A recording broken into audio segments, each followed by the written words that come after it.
Where were we in the last class? A quick recap. A quick recap, not the GUR. Okay. Uh-huh. Ma'am, we discussed about roles of manager, interpersonal, intrapersonal, information, sorry, interpersonal, informational, and decisional. Mhm. And in each category, we had two to three types. For example, interpersonal, we had figurehead, leader, and then we discussed about managerial skills, conceptual, human, and technical. And we just started about planning. All right. Good, Kshitij. Very, very crisp understanding of where exactly we were. It gives me a very clear understanding of which slide precisely you are talking about. So nice. Thank you so much. We are a little late in our schedule. Garb, before that I forget and before that I keep postponing it. Kindly let me know any free slot tomorrow. For one of the very first classes that we missed on, we are short of one class and I would not like to postpone it to another week. So tomorrow possibly any slot will connect offline. Just keep me posted on this. I'll schedule one extra class in association with your regular class. Right, so you'll get to see me twice tomorrow. A little of overdose, but kindly bear with me. Okay, Okay, ma'am. I'm putting this to share content. Do let me know about if the slides are visible to you. We'll be talking about planning. This is foundational, fundamentally the first and the foremost function of management. A well begin is half done. Exactly, that's what the essence of planning is. If you've done your homework well, henceforth all your plans and henceforth all your implementation, execution, leadership, controlling, everything would fall in place. And if not, it would be a kind of doomsday, right? So that very much talks about the essence of planning and how important this could be. What a slide that we are on, almost 22. Okay, towards the close of it. Well, this is planning.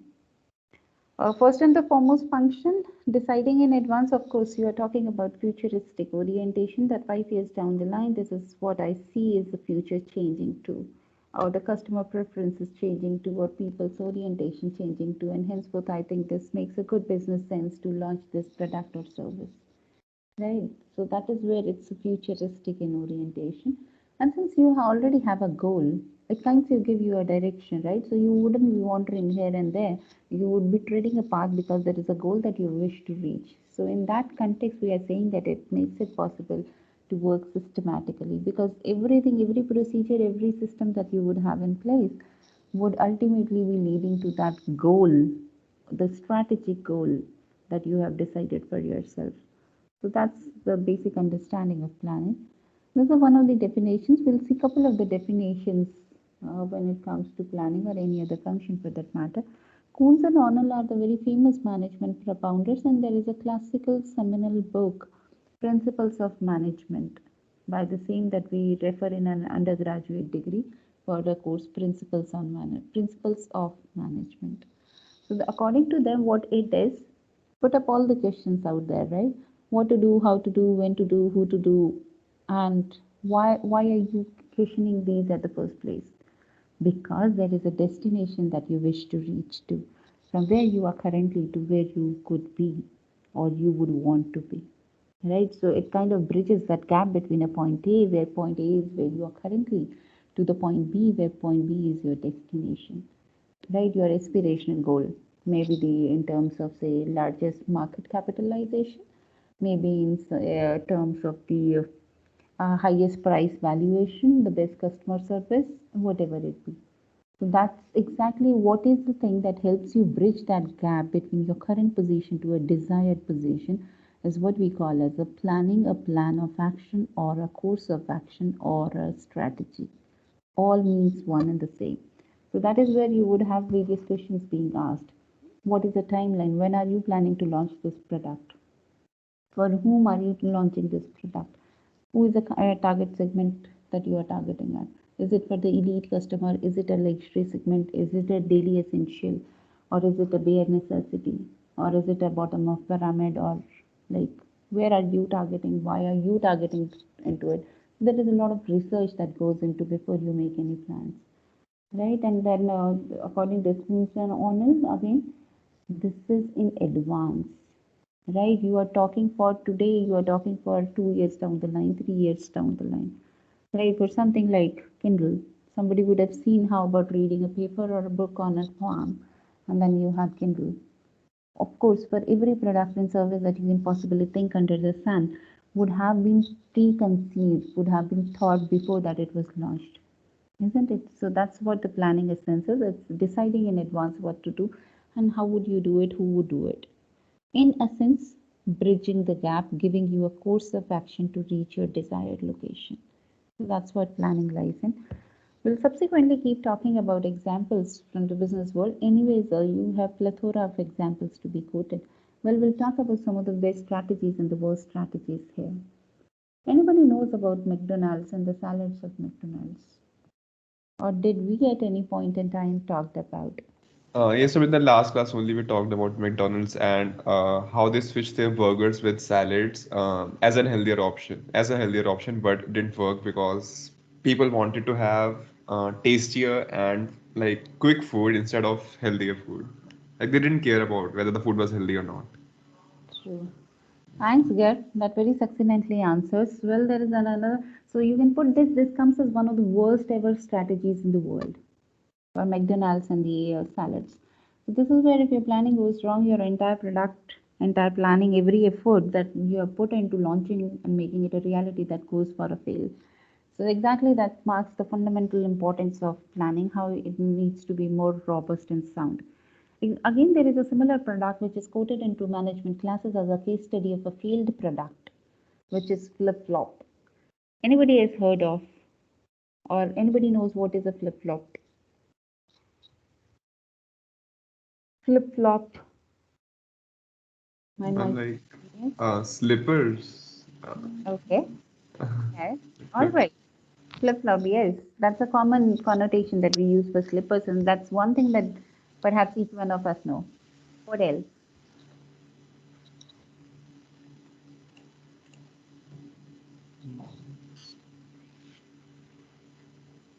Haven't heard about the brand flip-flops. Like Okay. Anybody else? It's not only the girl who gets all the attendance or all the marks. For rest all, is it complimentary?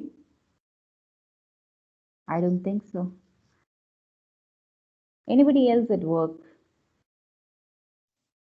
Ma'am, are you talking about the flip-flop phones? Okay. Is it? Can you brief me something more? Flip-flop phone? Means the phones which are like can open and close like that. Okay. At one point in time, Motorola used to have it, kind of. Okay. Yeah, All yeah. right. No. Something more?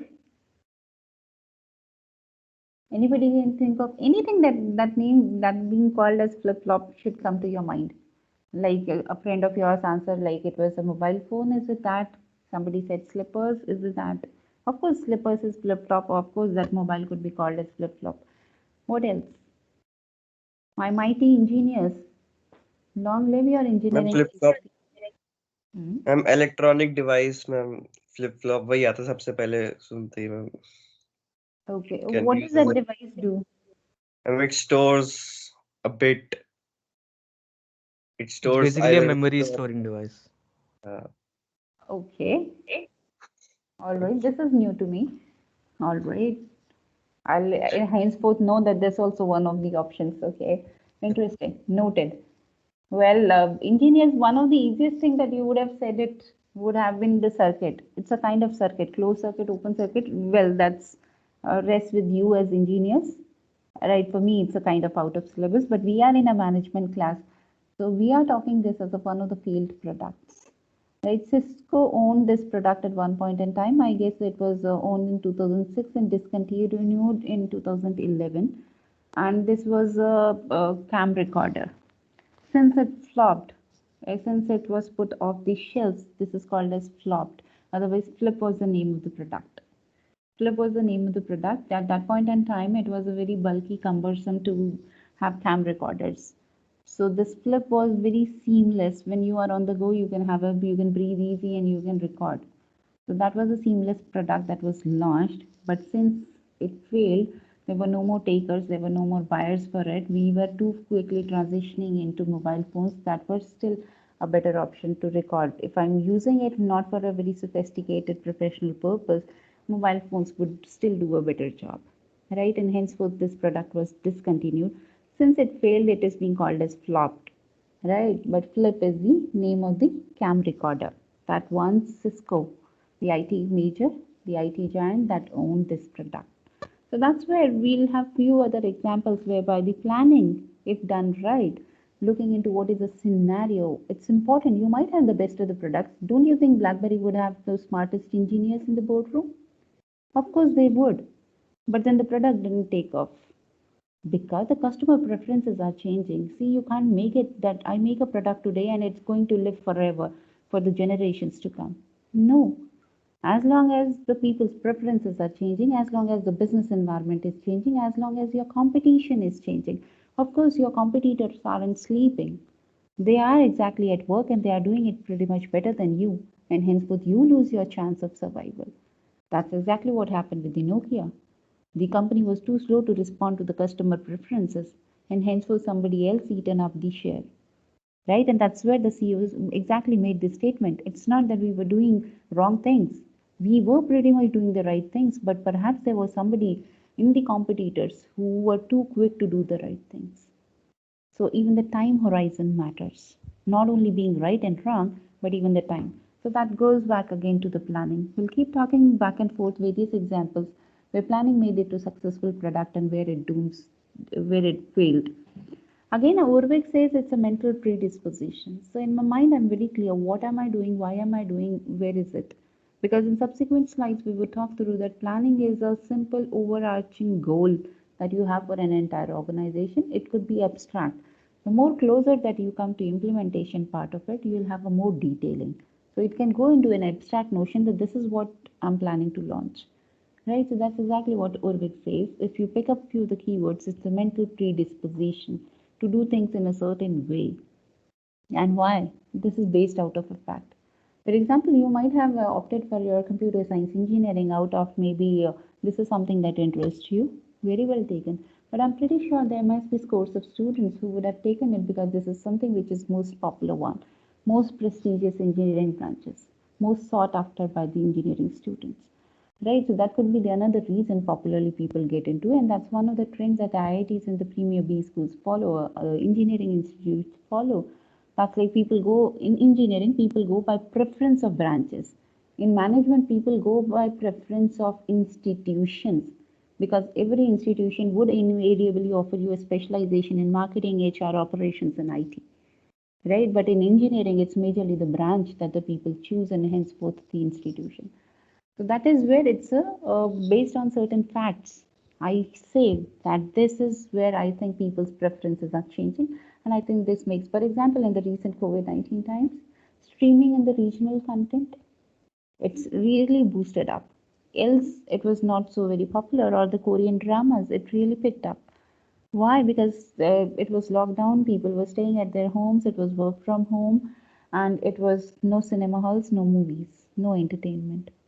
Something has to be done, right? So that is in light of that fact that since people are at home, since people are using streaming services, it makes a good business sense to create a lot of regional content and deliver to the people. So it's not out of the blue that somebody makes a statement or goes for a planning. It's out of certain facts. That's what Urvik says about planning. Going further, Henry Fayol is one of the classical propounders in management, will keep stumbling upon the same name at multiple times in multiple contexts. So according to him, it is like you have multiple courses of actions, right? For example, from point A to point B, there would be multiple ways to travel. But what is the best course of best alternative course? That's what is planning. For example, for your engineering decision, why MUJ? I'm pretty sure you would have had options of 4-5 institutions, and then you zero down to MUJ based upon your own preferences. Maybe you are a localite, maybe you wanted to be at Jaipur, maybe you wanted to have that legacy of Manipal being felt, or whatever it be. Again, there is an element of subjectivity here, but still arriving at the best alternative course is what planning is. And the Lewis Allen says the management planning is forecasting. Of course, because I'm cutting through a future, I'm making a projection. I'm making an assumption that this is how I think the business world would change. This is how people's preferences would change. This is how competition would be. And henceforth, I think this makes a good business sense to launch this. Right? So that's a forecast that one is making when you talk about planning. And of course, at the backside, at the hint side, you would have objectives, policies, and programs that help you realize that. Right, so that is a couple of definitions give you a better, broader understanding of various connotations that planning could be referred to. Going further into the characteristics, just quickly listed into. It's a primary function, very well talked about. It's goal oriented because there is a target fixed. It's all pervasive, like if you look into the levels of management, the top management, middle management, and the lower management, irrespective, people everywhere does the planning. Like I plan my sessions, I plan my timings, right? I plan the content, even what is to be talked about, what is not to be talked about, everything. And I'm pretty sure you also plan. I'm comfortable with my attendance. I'm happy sleeping early morning, 9 o'clock class. No, don't want to get up. You plan. At times it happens, and at times you plan deliberately that this is what you want to do. If you want to attend a particular session or you don't want to attend a particular session. Exactly the same way, just as you and me plan, at all levels of organization, people do plan.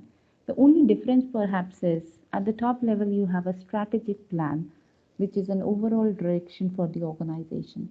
Whereas at the lower level, you will plan and your daily routines, your daily affairs, so that the top management goal can be attained. That's the only difference. Otherwise, it's very much, it's all pervasive. That means it's available at all the levels. It's a rational activity, right? It's a rational activity means you have facts. You're working in light of certain facts, certain trends, something that you have studied through. Of course, futuristic, of course, an integrated one because management do not happen in silos. It's not that I come from HR, so I will only be concerned about HR. It's very well integrated. So all other functions of management are very well integrated. One impacts the other. We have already seen this as a continuous process of management. It's a continuous process very well. It's not that you make a one-time plan and you forget and sleep over it. No. You continuously look into the market response. Like McD launched salads and then went on to ask people why aren't the sales picking up, right? And then finally discontinued and launch something else, isn't it? So that's exactly what happens. It's a continuous iterative process whereby for every feedback you keep on improving the things. Involves decision making, yes, who would do it, why you would do it, at what time would you do it. Of course, it involves a great deal of decision making.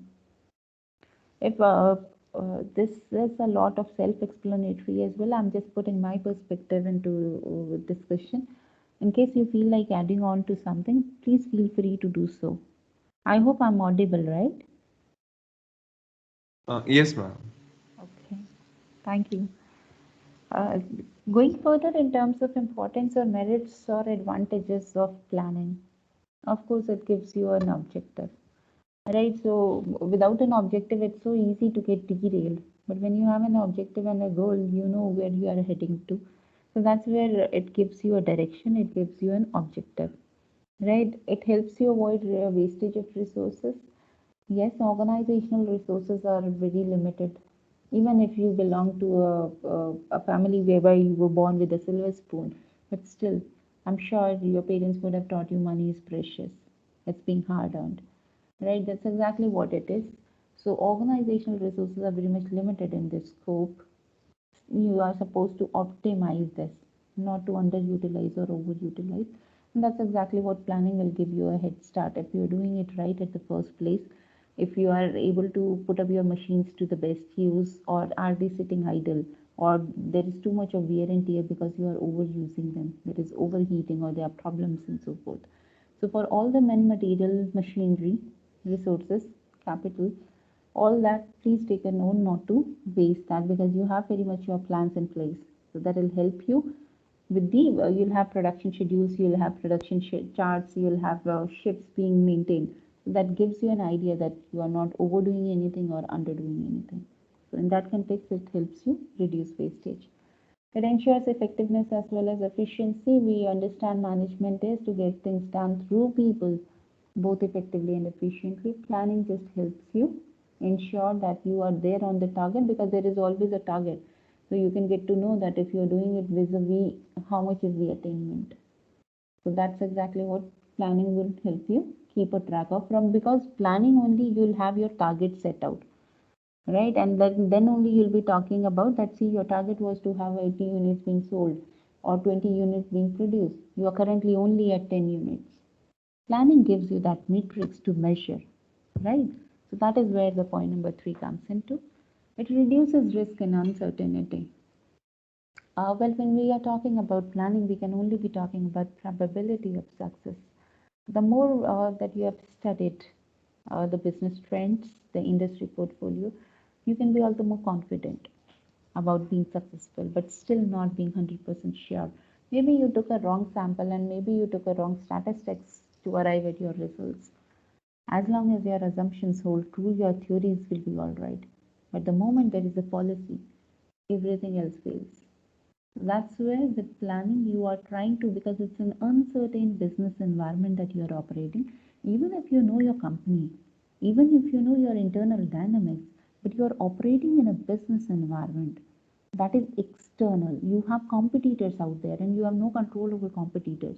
You have a government approaching, right? For example, demonetization, for example, the recent work from home and the lockdowns, right? There could be various other situations where the government comes up with certain laws and regulations, right? So, and you have no say into that, or there is an international development that happens, right? The moment the American president, the most powerful man in the most powerful economy of the world, makes a powerful statement anti-India or anti-IT industry in India or in America, it does has a repercussions for everybody who's working in the IT sector in American and who's Indian, right?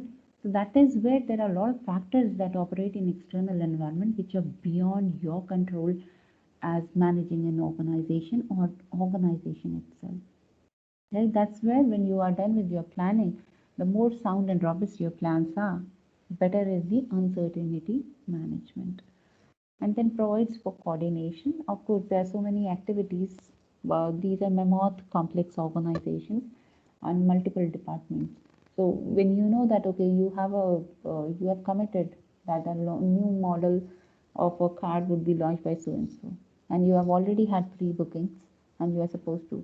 So let it be the production operation scheduling manager, let it be a product design manager, let it be a shift manager. Everybody has to coordinate their efforts in a way that the production scheduling goes as per the plan and the orders being delivered as committed. Right? So that's where it helps into coordination, because every department has a very clear goal coming out of the planning. It facilitates control. That's exactly what I said in terms of your review meetings, in terms of your KPIs, key performance indicators or critical success factors. When you have plans charted out, at the same time you have metrics also charted out. How would you keep a progress check? How will you have checks and balances introduced? So that only follows from the planning. When we'll talk about controlling as a function, we'll once again revisit this concept, because it fundamentally comes from planning that, okay, this is your target. So vis-a-vis your target, this is where you are. So that planning only gives you metrics to measure to see if there are any deviations, aberrations, shortcomings, or loopholes, right? And so it facilitates control. It provides scope for decentralization, because decentralization is dispersion of decision-making ability throughout the organization. So since it's a top management plan that comes down to a lower level of operational planning, everybody in their own ambit of working, in their own purview of working, will have their own discretions employed. Like for example, I as a faculty have a reservation for 30 marks. I can give it very much for the class participation with no questions asked, because that right reserves with me as an instructor for the course, right? I can't tweak with the 20 marks of midterm. I can't tweak with the 40 marks of MSIM. But 30 marks, how do I design it? As long as I justify it well, there's no question asked. I can do it for one assignment of 30 marks. I can do it for 6 assignments for 30 marks. I can do it the way that I want. So that's why we are saying that it gives you a scope for decentralization. So within my ambit within my purview as an instructor, I have a right how to do modulate those 30 marks. So that's exactly what planning also gives you a scope. Because at the first place, from planning only, I know that the 30 marks is for internal. This is being very well planned through, right? Going further, we have been talking in the preceding 8 slides what are some of the importances. Definitely, this is the most important because this is foundational, right? But then there are certain checkboxes that you need to see through when you are trying to arrive at robust plans. That is uncertain nature. You can all the best be more assured, right? Your probabilities could be better, but not 100% sure. So you're trying to reduce that uncertainty, and there is a lot much more that comes from an external environment. It might be sudden. It might be something which people would have not seen through coming, right? Something comes as a change is subtle, right? You observe that as a trend, but something comes radically, all of a sudden, right? So that is uncertainty. Expensive mistakes are costlier. When we talk about entrepreneurship, I'll say that never stumble upon same mistake twice because it's a mistake wasted. Take it as an opportunity to learn and every time at least commit a new one so that you get to learn at least a new thing. So that's where mistakes are costly. Imagine it was McDonald's. The company could survive because it's a massive organization. Had it been a newcomer and committed such a mistake, would have not even survived. Right? That's where, because there is a lot of effort, energy, time, money that goes into arriving at plans, and when they don't work, it's a huge loss, not only financially, but even socially. The company might close, losing for people out of their jobs. It can even be the emotionally traumatic, right? Socially problematic and economically retrospective. So that's where it is expensive in nature. Rigidity, loss of initiative, and ignorance of subordinate interest is open for the House to discuss. What is your take? Why is it rigidity? Why is it loss of initiative? And why ignorance of subordinate interest?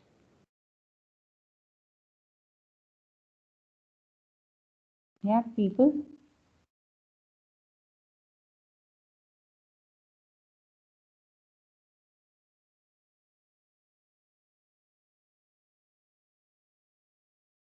At least this is one reason why I really, really wanted to be in the class, because you'll never stumble upon such a situation where this is such a deafening silence.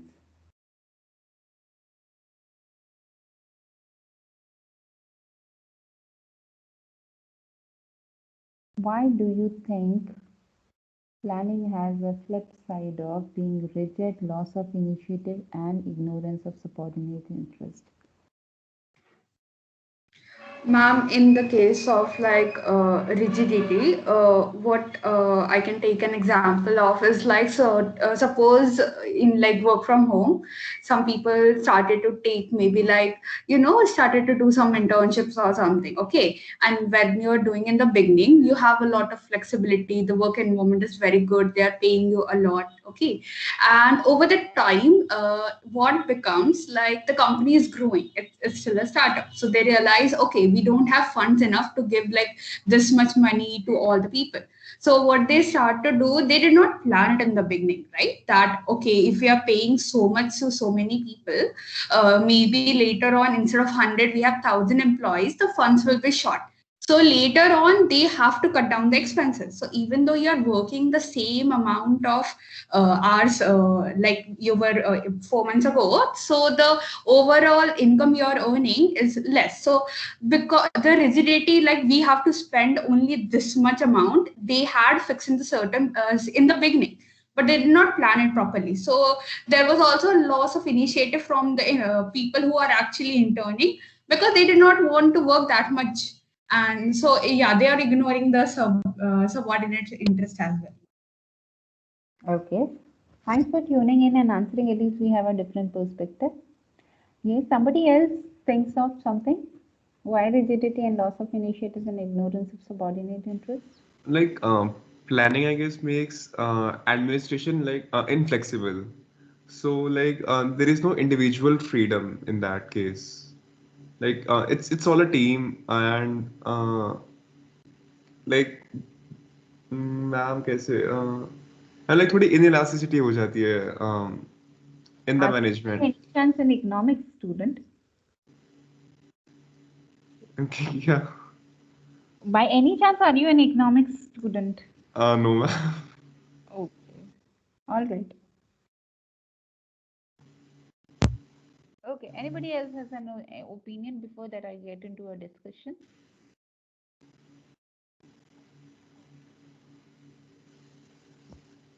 This is section D. I seriously need to do something about the people out here.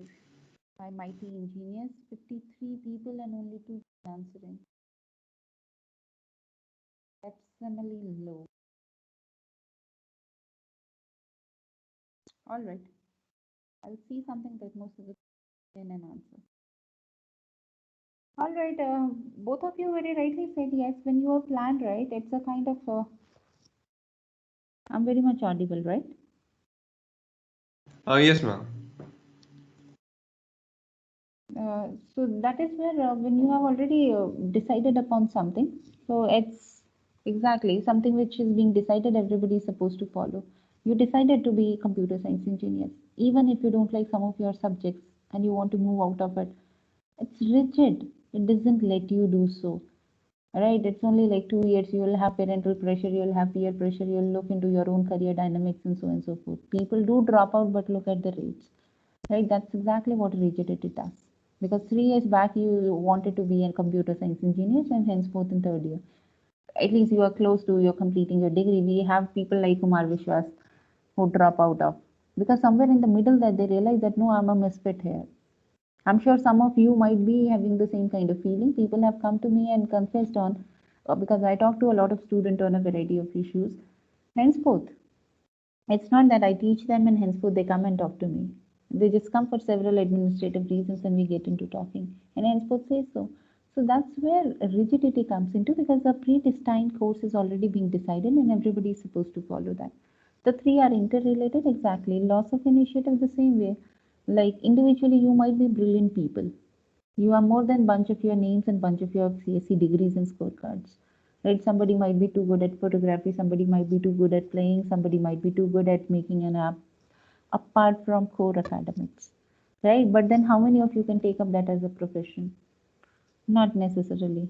Right? That's where loss of initiative comes into. People might have brilliant ideas, but only those who participated in that planning process, the smartest people might be, right? But that's binding to all. For rest all others, nobody is being counted. So even if you and me as an individual do have some of the brilliant ideas, it's already the time being over. For the next time, it might be considered sometime. But at least for now, for this plan, it's all set and done. We are simply supposed to implement, right? And then ignorance of subordinate interests, again, the same way. Like for people like you, we have already been pre-decided that we'll have a morning 9 a.m. class. Given a choice, people would have choices that, okay, I can prefer at 9, I'll prefer at afternoon, I'll prefer towards evening because I get up late. But then nobody is being heard of because there is a timetable that we are supposed to. I might be comfortable, I might not, but I need to adjust. That's exactly what happens when planning happens. Once a plan is being made, everybody is supposed to follow the same, whether or not you agree to it, right? So that's exactly what it brings in an element of rigidity, because you have decided a course of action. It doesn't give you a scope to experiment with your initiatives, and not everybody is counted in. Like when I take class decisions, I go by majority votes. That's by very default and nature of the work that I do. That even if I wish to count in the individual subjective assessments, but not possible at times. Right? So that's exactly what the flip side is. Just keep a note of these points when you are trying to arrive at plans, and the outcome would be far more superior plans that you will have. Right? If you look into the next slide, this is what a planning process looks like. This is very similar to a decision making process that you typically undergo for anything. Let it be you are going to buy a mobile phone, a particular brand of it, or you are going to buy an insurance for yourself, or you are trying to enroll for any course. Exactly. Determine the objective. What is the purpose that you are trying to do? Develop a planning premise. There is a context. For example, if I say good student, or if you are to comment upon a good teacher, You would have your own understanding and context of what defines good, and that would be subject to discussion. You would have your own various understanding. So I can define a good student based if I take marks as a proxy. I can define on that parameter. I can define it on basis of obedience, or somebody who's regular, somebody who's participative, somebody who's very well behaved. So there is always a planning context. There is always a frame of reference vis-a-vis you are making a decision, right? That's what is planning premises. Then deciding on the alternative courses, what are the multiple alternatives available to you? There are multiple best ways to do, multiple ways to arrive at the solution. Exactly that is what happens in the management classrooms, in the case studies. It's like there are multiple answers depending upon the scenarios that you can fit in. We only see case studies don't have right or wrong answers. Case studies only have most effective to least effective answers, right? So that's where you'll have multiple options available, selecting the best course, then arriving at then again selecting the best course depending upon your own as a decision maker, your own ability to decide what is good and what's so not so good. Based upon that, you will decide the best, and then you will formulate a plan to put forward that okay, this seems a good, reasonably good plan to go ahead, and then you implement. Again, implementation is in continuation with objectives, because you will check with this implementations if you are able to attain your objectives or not. If yes, it was a good plan. If no, it needs a tweaking, it needs a change. That's what the planning process is. I'm sure you would have drawn parallels with the decision making process, isn't it? That's a typical decision making plan that you undergo. How do you arrive at any decisions? Let it be a course of CSC, let it be your choice of institution of MUJ. It's something very similar that you have undergone, isn't it? So management is something that we do every day. It's nothing out of the books, it's nothing out of rocket science. It's something that we just need to see and observe through. We have been doing it almost every day, isn't it? Going further, what are some of the components? I'll end on the next two slides. What are the elements? Of course, you will have an objective, then rest all is in terms of policies, procedures, rules, and methods, right? For some of the things which are repetitive in nature, for example, your academic registration, you do it every semester.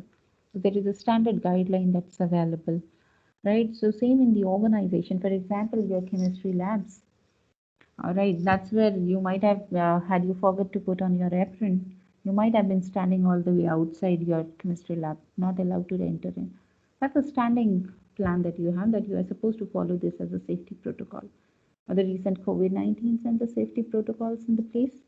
Or for example, I'm born and brought up at Pilani, the same mighty Birla's native place, the premier BITS Pilani institution. So I used to visit Siri Pilani labs, most sophisticated labs, and there I remember as a child that we were supposed to put out our shoes and put on something like a PPE kit when we visit those labs. So that's exactly as a standard procedure, as a standard plan, because that's for every visitor, everybody visiting those sophisticated labs is supposed to follow on those protocols. So for something very repetitive in nature in organization, you would have standing plans in place. For something which is once in blue moon, once in the rarest of the rare occasion, or something non-repetitive in nature, you would have one-time single-use plans, right? You'll guide people properly. Like recent COVID-19, we ever didn't had this situation previously. So how are you supposed to join back the institution? There is a protocol that needs to be followed. Once we are over with it, I don't think we would ever come again. Right, so that is where in organization for a repetitive task you have a standing plan, non-repetitive you have a single use plans. Now there are various types of planning is what we will look at depending upon the various decision making criteria. At what level if you are making a plan, based upon that types of planning could be strategic and the tactical planning. Strategic is what are the major goals of the organization. You do it at the top management, you do it for the entire organization in totality.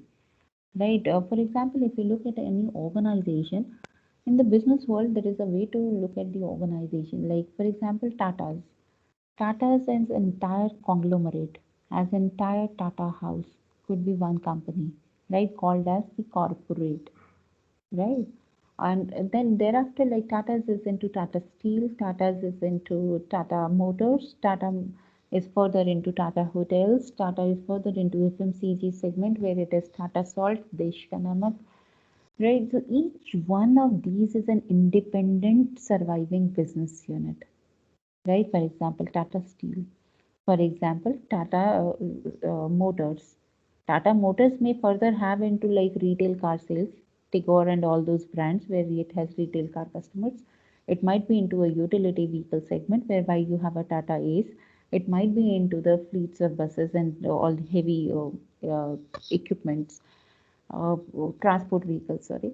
So that is where it can have further sub verticals, but then Tata Motors is an independent unit. In terms of business, we call these independent unit as the independent SBUs, strategic business units, which is in itself is a total entity, right? So exactly the same way that you have it for every company. For example, if you take a Manipal example, Manipal in totality is a MEMG, which is Manipal Education and Medical Group. And henceforth, we have n number of institutions. When, for example, MIT is there, for example, MAHI is there, for example, MUJ is there.